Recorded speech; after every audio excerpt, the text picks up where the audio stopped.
गइल बड़ा काला डमरू। अब तो अपन मुक्करिया काले काहे कि राजा के फोन करोड़पति में लाग गइल बा। अरे बाप ने मारा चिरई और बेटा तीरंदाज। बकचोदर, करोड़पति का खेल कौनो गाजर मुरई ना, ओइजा प्यारे बड़ा बड़ा 30 मार खा के भी ना हवा निकल जाले। देखा बे करोड़पति में तो तोर बाप भी ना पहुंच सकेले। हाँ? बाप के नाम कैसे ले ले रहे? हाँ? ले हट!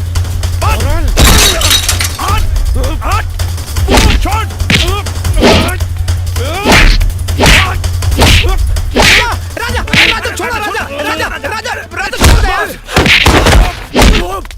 अरे जल्दी से बाबूजी को फोन लगा।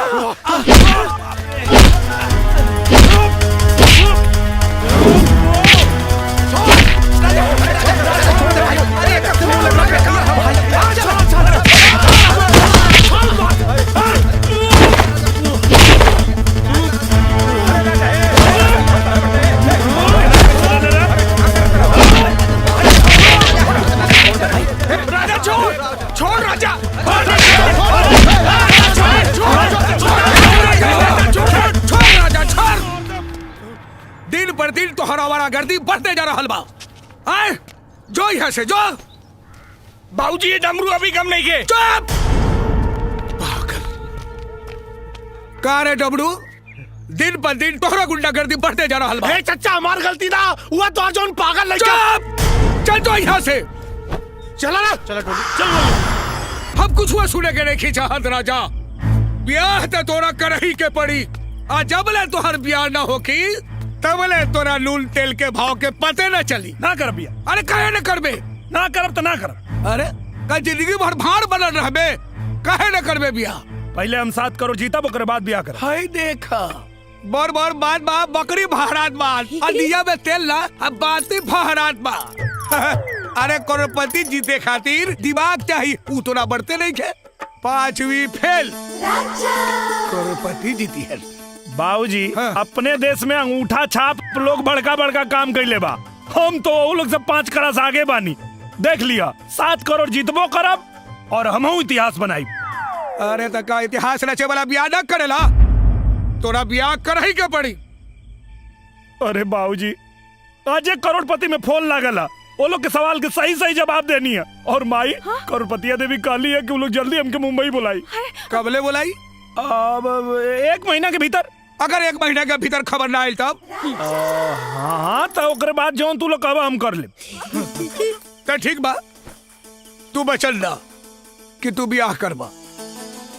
हाँ ठीक बा, हम ब्याह कर ले। ना बेटा, तू अपने माई के सिर पे हाथ रख के बचल ना कि तू ब्याह करबा। देना वचन दे के फंस जाई तब। एमे फंसे के कवन बात बा राजा? अरे तोहरा के विश्वास माना कि तोहरा के फोन आई? अरे हाँ भैया जरूर फोन आई। हाँ। देवर जी वैसे आपके भरोसा भी बा कि आप 7 करोड़ जीत जाए। हाँ बहूजी तू देखिए हम 7 करोड़ जीतब। तो फिर वचन देवे से काहे घबराहट बड़ा चाचू? अब हम घबराहट नहीं की। दे दी वचन भैया। अच्छा ठीक बा। अब अगर 6 महीना के भीतर हाँ उहे अगर 1 महीना के अंदर फोन ना आइल तो तू लोग जहाँ का हम ब्याह कर ले। तो ठीक बा, जा बेटा तू करोड़पति जीते के तैयारी करा, हमनी के तोहरे ब्याहे के तैयारी करन बानी।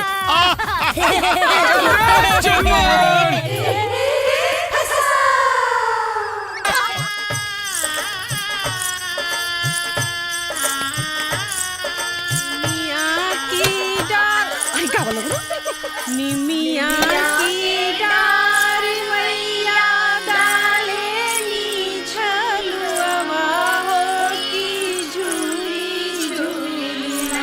राजा राजा हाय देखा करोड़पति से फोन आ गइल बा। देख मजाक मत कर, भाग यहाँ से। अरे हम मजाक नहीं के करत भाई, सही में करोड़पति से फोन आ गइल बा। ए गोधरा, दिनौदी धैले बा। अभी विधि विधान के समय बा। आ तोरा हंसी ठिठोली सूझ रहल बा। चल जाओ यहाँ से। बाबूजी माफ करी राजा, हम के हमार दोस्ती के कसम भाई, हम सही कहा था नहीं। एक मिनट, अभी स्पीकर चालू करता नहीं, तू बात करा। ये मैडम, इला राजा बाबू से बात करा। ओके, हेलो मिस्टर राजकुमार। हेलो करोड़पति देवी, नमस्ते। नमस्ते। हम राजकुमार बोला था, नहीं उर्फ राजा बाबू। बधाई हो राजकुमार जी, हमें ये बताते हुए बहुत खुशी हो रही है कि मैं बनूंगा करोड़पति के 10 भाग्यशाली प्रतियोगियों में आपका चयन हो चुका है। का हम चुना गए जी हाँ, बिल्कुल। सचो में? राजकुमार जी, आपको इसी महीने की 15 तारीख को मुंबई पहुंचना होगा। 15 तारीख है? आज 13 तारीख है। मतलब परसों पहुँचे के पड़ी। इस बार हमारे शो मैं बनूंगा करोड़पति का सीधा प्रसारण 15 तारीख से शुरू होने जा रहा है। सीधा प्रसारण होके जाता? जी हाँ, बिल्कुल। मैं इसी नंबर पर आपको हमारे मुंबई ऑफिस का कांटेक्ट नंबर और एड्रेस SMS कर रही हूँ। राजकुमार जी, हमारी ओर से आपको ढेर सारी शुभकामनाएं और आपकी यात्रा मंगलमय हो। धन्यवाद। धन्यवाद धन्यवाद। परसों पहुंचे के बाद देखा राजा, तब तो तोहरा क्या हाथ अभी ये निकले के पड़ी यार। राजा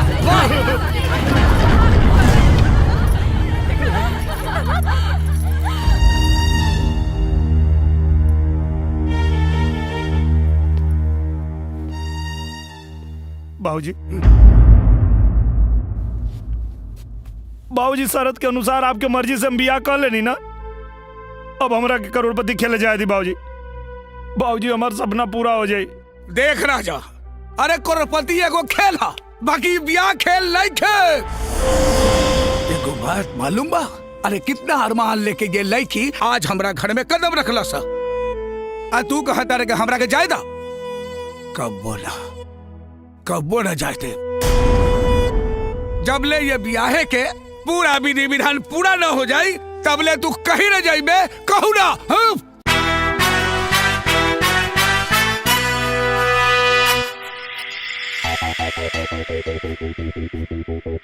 जिंदगी के हाँ खेल अजूबा,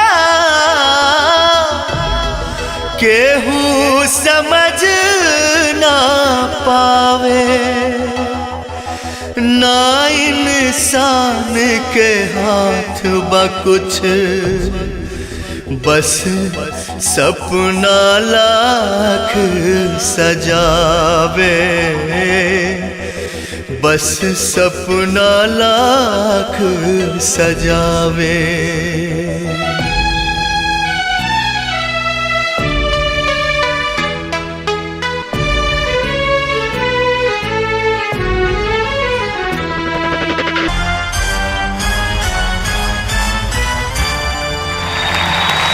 थैंक यू, धन्यवाद, नमस्कार, आदाब और सादर अभिनंदन आप सभी का। मैं रवि किशन इस अद्भुत लाइव शो में आप सभी का हार्दिक स्वागत करते हुए शुरू करता हूं सबसे बड़ा सम्मान, मैं बनूंगा करोड़पति। और ये रहे हमारे 10 जुनूनी भाग्यशाली खिलाड़ी। Hi, I'm Hi, myself Dolly Singh. I'm from Mumbai and I'm a model. Today's winner is me. Hi, I'm Vita. I'm a student from Kolkata. नमस्कार, हमारा नाम राजकुमार उर्फ राजा बाबू है। हम ग्राम टड़वा पोस्ट बसेवा जिला गाजीपुर से आयल बानी। टीवी में देखा था। आना नहीं हमो की दिखाता। हम काम तो कुछ ना करी ले, हाँ सपना बहुत देखी ले। तो देवी और सज्जनों, इनमें से कोई एक मेरे साथ हॉट सीट पर बैठेंगे जो फास्टेस्ट फिंगर फर्स्ट के सवाल का जवाब सबसे पहले सही देंगे। तो इस दौर के फास्टेस्ट फिंगर फर्स्ट का सवाल ये रहा आपके कंप्यूटर स्क्रीन पर। पता लिखने के अनुसार इन स्थानों को बढ़ते क्रम में सजाएं और आपके ऑप्शंस ये रहे: ए तहसील, बी पोस्ट, सी जिला, डी ग्राम।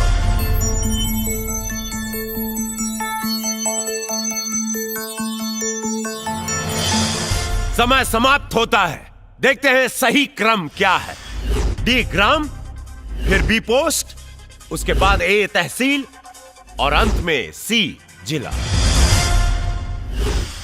वाह, सभी प्रतियोगियों ने सही जवाब दिया, लेकिन सबसे तेज जवाब दिया है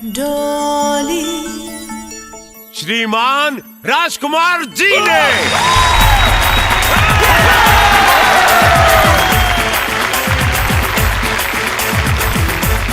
स्वागत।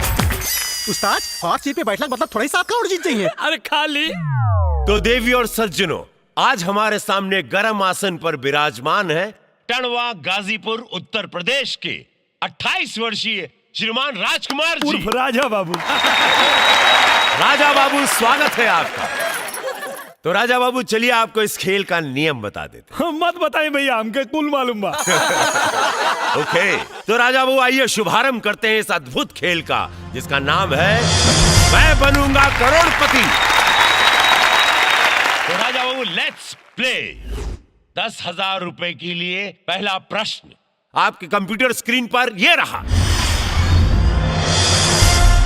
इस लोकोक्ति को पूरा करें। सिर मुड़ाते ही खाली स्थान गिरना। और आपके ऑप्शंस हैं: ए बाल, बी उस्तरा, सी ओले, डी नहीं।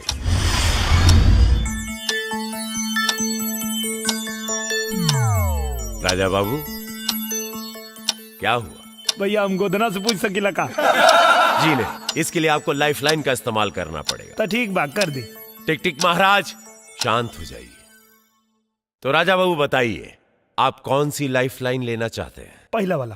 ओके, तो देवी और सज्जनों, आपके पास मात्र 10 सेकंड का समय है और आपका समय शुरू होता है अब।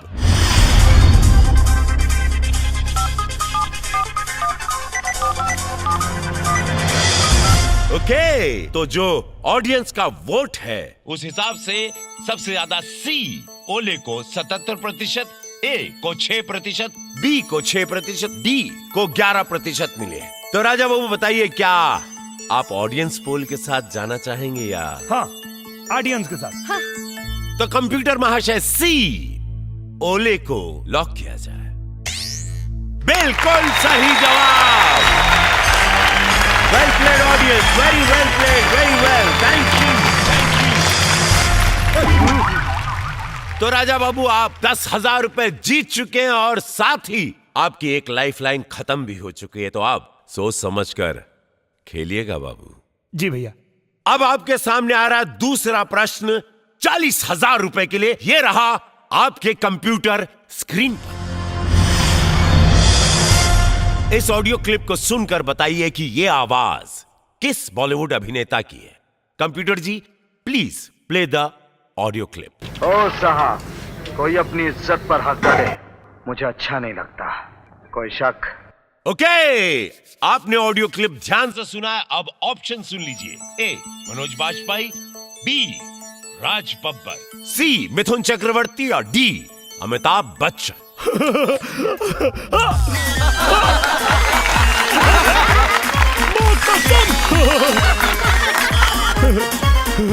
ही मिथुन जी का आवाज रहा है। आर यू श्योर? हाँ, लाख कदी।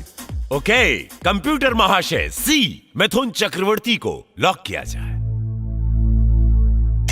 बिल्कुल सही जवाब। सी मिथुन चक्रवर्ती, बिल्कुल सही जवाब। आप 40,000 रुपया जीत चुके हैं राजा बाबू। राजा बाबू, अब आपके सामने आ रहा है तीसरा प्रश्न, जो आपको देगा 1,60,000 रुपए। तो 1,60,000 रुपए के लिए तीसरा प्रश्न यह रहा आपके कंप्यूटर स्क्रीन पर। इनमें से कौन से देश में सबसे ज्यादा भोजपुरी बोली जाती है? और आपके ऑप्शन? अपने देश भारत में। अरे राजा बाबू, मुझे अपने ऑप्शन तो देने दीजिए। अच्छा ठीक बा। Option A Bhutan, B Libya, C Japan और डी मॉरिशस। लागत हमार जवाबवा सुन के कंप्यूटर महाराज अब सन में बदल दे। लेकिन कोनो बात ना, एहू में हमको पता सही जवाब मॉरिशस है। श्योर है आप? हाँ, एकदम कर दे। तो कंप्यूटर महाशय, डी मॉरिशस लॉक किया जाए। बिल्कुल सही जवाब।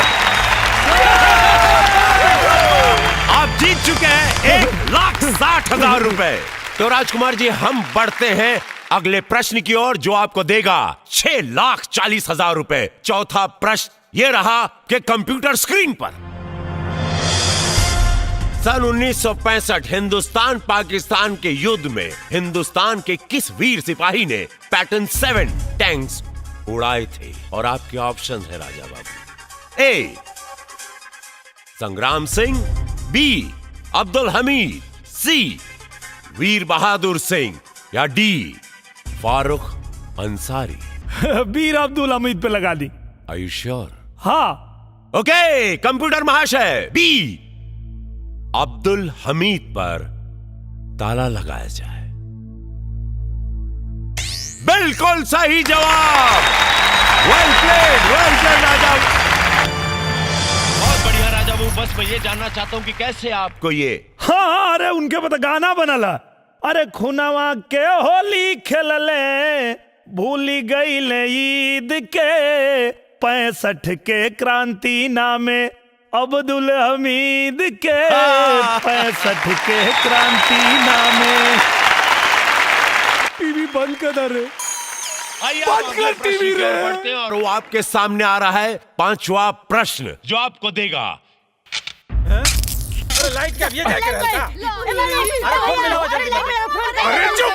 हाँ मिठाई भैया, हमारे गांव में लाइट नहीं है भैया। अरे करोड़पति यार चुप चुप। अरे चुप हो जा बेटा। हाँ कहा आधा घंटा।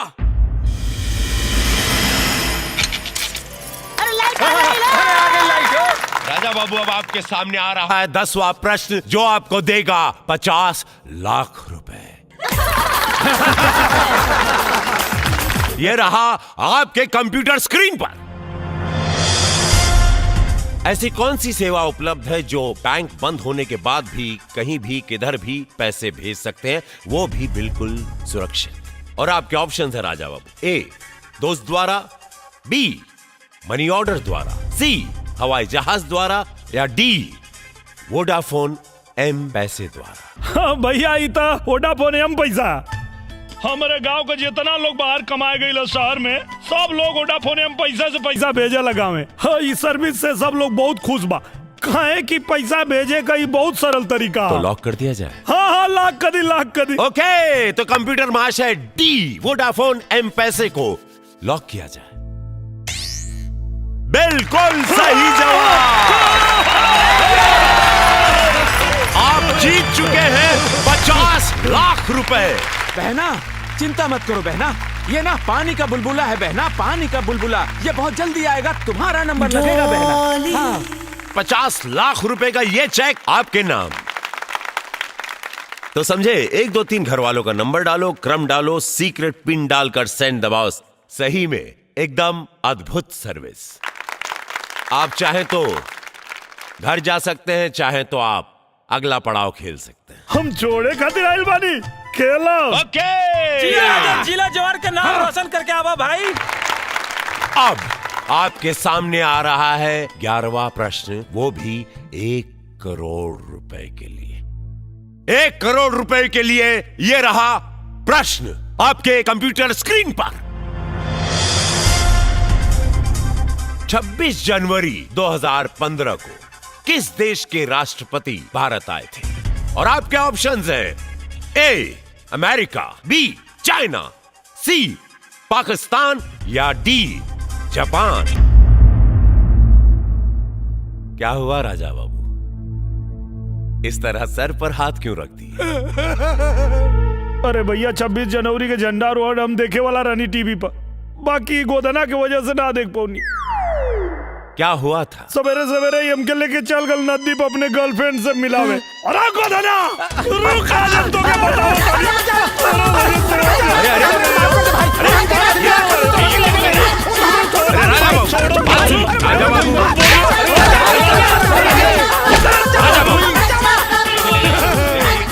राजा बाबू क्या कर रही है? शो लाइव। 1 मिनट आप यहाँ से चलिए, जाइए यहाँ से।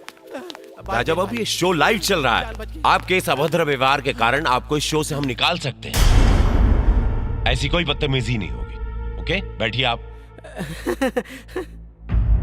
राजा बाबू आपको भूलना नहीं चाहिए कि आप लाइव शो पर हैं। हम क्षमा चाहता नहीं भैया, हमरा से गलती होगी। राजा बाबू आइंदा ध्यान रहे। तो बताइए क्या करना चाहेंगे आप? आपके पास अभी भी एक लाइफ लाइन बची हुई है। Raja Babu, life line, phone अ फ्रेंड। हम फोन पे बात करब अपना बाबूजी से। ओके, कंप्यूटर महाशय, राजा बाबू के पिताजी को फोन लगाया जाए गाजीपुर।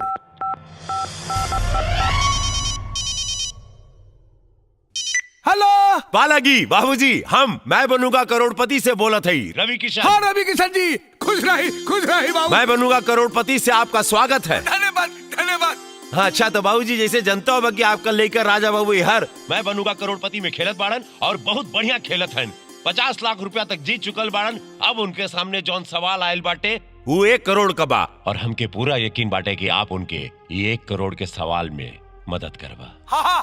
तो बड़ा ध्यान से सुनिए उनकर सवाल। आपके पास मात्र 30 सेकंड का समय बचल बाटे। तो अगली आवाज राजा बाबू की बोला हो। हाँ बाबूजी, पा लगी।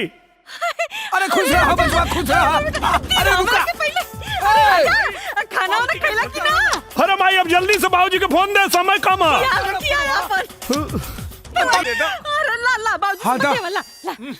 हाँ बोला राजा। हाँ बाबूजी। हाँ बेटा। 26 जनवरी 2015 के कौना देश के राष्ट्रपति भारत आए रहले? ए अमेरिका, बी चीन, सी पाकिस्तान, डी जापान। 26 जनवरी के? ये राजा। हेलो, ये राजा। हेलो बाबूजी, हेलो बाबूजी, हेलो। खाना खैला कि ना खैला? ऊपर से भूख लागल बा कि ना? कट गई लू। तो आप क्या करना चाहेंगे राजा बाबू? एक गलत जवाब आपके सपनों को तार तार कर देगा। ये राजा। ए पे लगा दी बाबूजी, कहले हैं ए पे लगा दी। लेकिन राजा बाबू, हमको लग रहा था कि आपके बाबूजी कुछ और कहना चाह रहे थे। ना बाबूजी कहले हैं। आर यू श्योर? हाँ, लगा दी। राजा। अरे मालिक ना बोलिए। तो कंप्यूटर महाशय, ए अमेरिका को ताला लगाया जाए। राजा बाबू, आपने ये क्या कर दिया? काबिल भैया, आपका जवाब बिल्कुल गलत नहीं है। आप 1 करोड़ रुपया जीत चुके हैं राजा बाबू। राजा बाबू, 12वें प्रश्न पर हम पहुंचे उससे पहले मैं कुछ सवाल करना चाहता हूं आपसे। जी भैया। आप खेल में रुचि रखते हैं? हाँ भैया, गुल्ली डंडा में मास्टर है। इसके अलावा और किस खेल में रुचि है आपकी? बहुत खेल खेलीला भैया हम। ओलापाती, कबड्डी, आइस बाइस, सरपट, छुपा छुपाई, यो सब खेलीला। क्रिकेट, बैटिंग बॉल के खेल के बारे में कुछ जानकारी है? क्रिकेट के बारे में बहुत ज्यादा तो ना जानीला। हाँ, बस इतना जानीला कि एक आदमी बॉल फेंकेला और एगो बैट से मारी घुमा के चौका छक्का।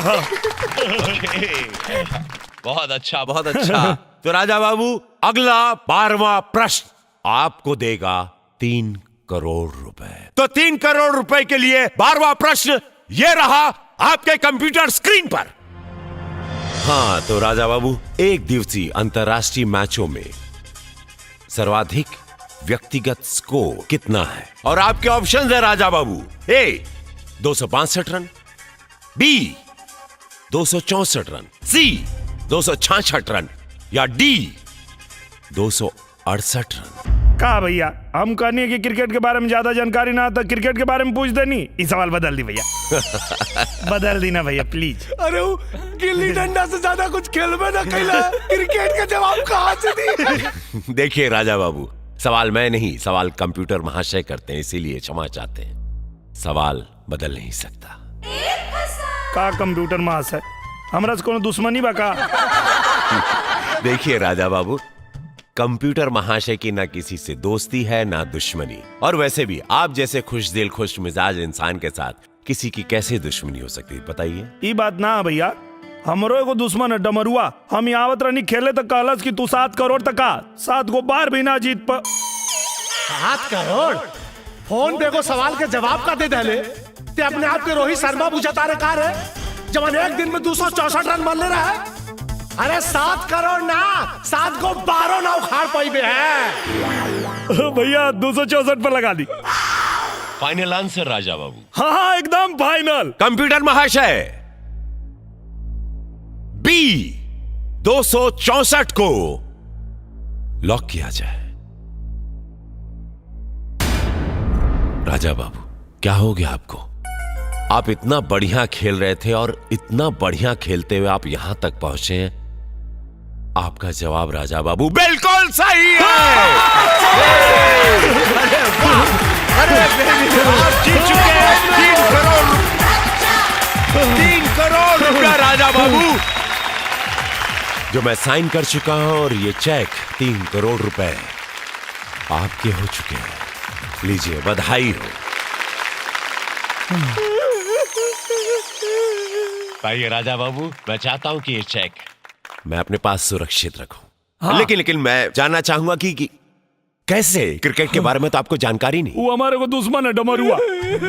जब हम आवत रही तो कालज की तू बड़का बैल हुआ, एगो प्रश्न के उत्तर दे देला तो तू रोहित शर्मा हो गईला। एक के दिन में 264 मार के रिकॉर्ड बना देबा। हमार दुश्मन हमके बता देले रहे कर जवाब। इसको कहते हैं अंग्रेजी में प्रेजेंस ऑफ माइंड। अरे हमारी वजह से जीत गए इतना पैसा।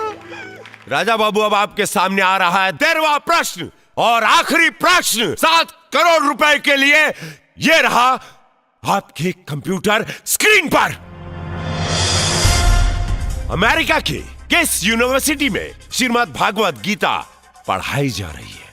और आपके ऑप्शंस हैं राजा बाबू। ए हार्वर्ड यूनिवर्सिटी, बी सेटन हॉल यूनिवर्सिटी, सी स्टैनफोर्ड यूनिवर्सिटी और डी कोलंबिया यूनिवर्सिटी। सच तो बात ही बाकी एक जवाब हमके पता नहीं है। राजा बाबू, जैसा कि आपको पता है कि अब आपके पास कोई लाइफलाइन नहीं बची हुई और आप 7 करोड़ रुपया जीतना भी चाहते हैं। एक शुभचिंतक होने के नाते मैं बस इतना ही कहूंगा कि 3 करोड़ रुपए की रकम भी बहुत बड़ी रकम होती है। वो रकम भी आपकी जिंदगी को बदल सकती है राजा बाबू। तो प्लीज सोच विचार कर कोई भी निर्णय लीजिए या जवाब दीजिएगा।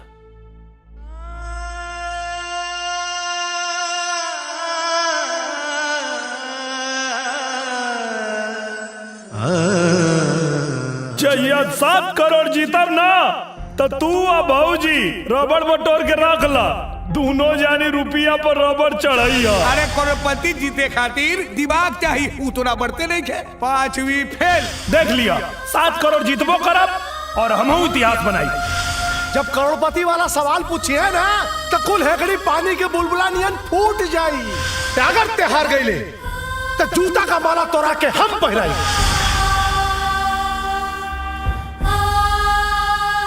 भैया, ये 4 अंगूरी में से 1 अंगूरी पकड़ ले। व्हाट? बस 1 अंगूरी पकड़ी। कोई भी खेल जज्बात की रौ में आकर नहीं खेला जाता। खेल खेलने के लिए योग्यता, बुद्धि और ठंडे दिमाग का इस्तेमाल करना चाहिए, तभी जीत हासिल होती है। भैया, जब हम अपने गांव से चलल रही तो हमारे साथ हमारे सपना के सिवा और कुछ ना रहे। सपना हर हाल में हकीकत होके के चाहल।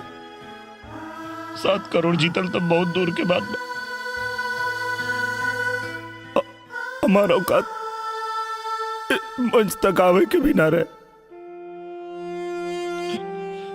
कि 3 करोड़ के रकम बहुत बड़ होला, और अगर हम चाहे तब 3 करोड़ लेके यहां से जा सकता नहीं। लेकिन ना, हम मैदान छोड़ के भागे खातिर नहीं किया। हम जीते खातिर आयल बानी, 7 करोड़ जीते खातिर, और हम भागम ना, हम खेलब भैया। ओके राजा बाबू, मैं दिल से दुआ करूंगा कि आप यहां से जीत के जाए राजा बाबू। लाइए, बढ़ाइए अपना हाथ।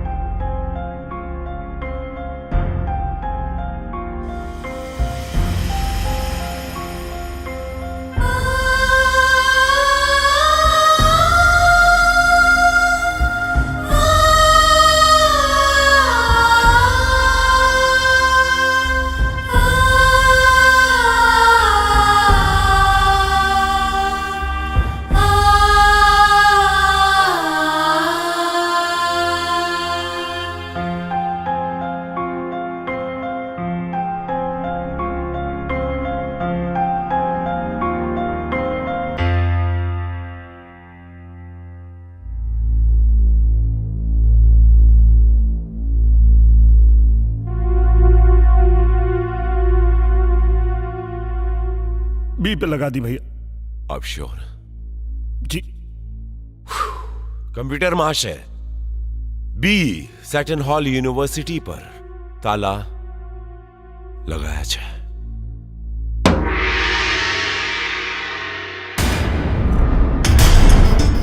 राजा बाबू, मैंने आपसे कहा था ना मैंने आपसे कि 3 करोड़ रुपया लेके आप इस गेम से क्विट कर जाइए, लेकिन आपने मेरी बात नहीं मानी। आपने मेरी बात ना मानकर, बात नहीं मानकर बहुत अच्छा किया। आप जीत चुके हैं 7 करोड़ रुपए। बहुत अच्छा, 7 करोड़ आप जीत चुके हैं 7 करोड़ रुपया। Congratulations! बहुत अच्छा किया। और ये रहा राजा बाबू, ये रहे आपके 7 करोड़। मुबारक हो।